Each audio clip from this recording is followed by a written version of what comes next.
Yo, what's up mga idol? Dito tayo ngayon mga idol. May nadaanan tayo ditong isang barong-barong o kubo. Hindi ito malaman na kubo kasi puro trapal at may nakatira. Yan yung bahay niya mga idol.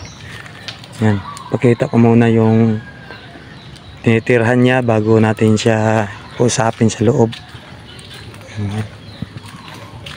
Bali yung bahay niya o tinitirhan niya, yan, may yero lang, tsaka konting kawayan, tsaka puro trapal na hanggang bubong. Yan. Idol, yan. Kaya tara, pusapin muna natin siya sa loob. Yan. Pinang dago niya ikaw karal star loy. Ha? 2 years? Yung mga idol, Obrang bagay na kadikata to dati ang payag ko. 2 years na daw siya ditong nakatira. Ito yung, yan dito siya nagluluto. Ano yan yung tunay pangalan? Ruli. Yung daw ang apelyido? Yulalyo. Ruli de Lalyo? Yulalyo. Pilaw na mong edad? Kwinta. 50 years old na pala to mga idol. 50 years old. Si Ruli. Bali 2 years na siya dito nagtsatsaga. Wala nga dingding. Walang dingding. Yan yung sitwasyon niya mga idol. Alam ni mong trabaho mo karon? Wala trabaho. Tangke lang balik-balik. Bali itong tao kasi mga idol, all around lang din to kung ano lang pwede mapagkitaan. Pero marami na, ilang tao na nagkontak sa atin na bisitahan to dito. Kaya napasyalan ko. Di ko akalain na ganito pala yung tinitirahan niya. Kawawa naman lalo ng tag-ulan. Bali ito na yung pinakapinto niya mga idol. Isara na lang niya ng ganun. Bali yan na yung pinakakusina niya. Yan, 2 years na siya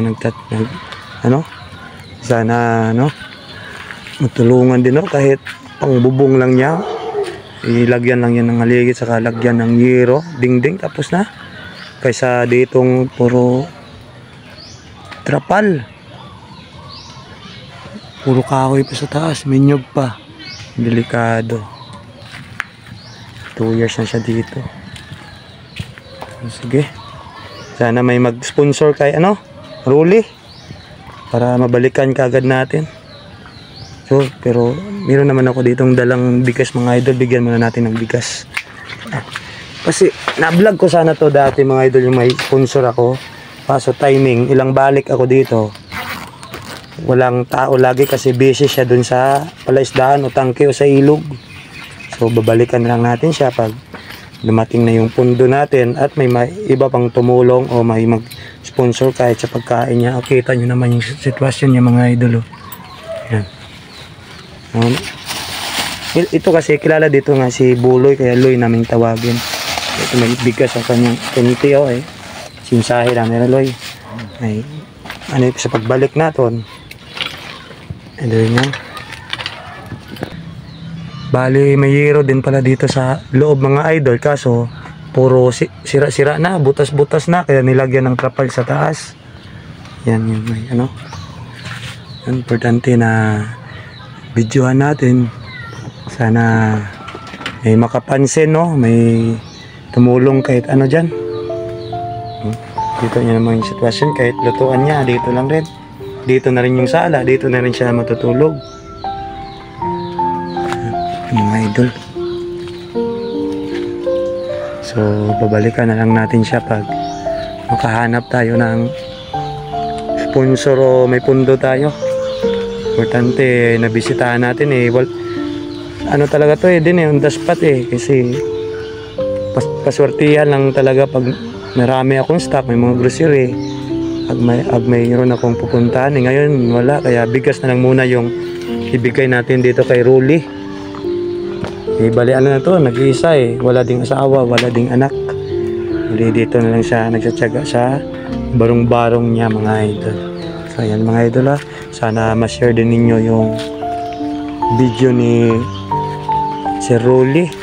Kahit wala tayong maibigay na tulong, importante ma-share natin. Kasi malay mo sa kakashare natin ay may makapanood na may busilak na puso at merong angat-angat sa buhay, makatulong din kahit papano.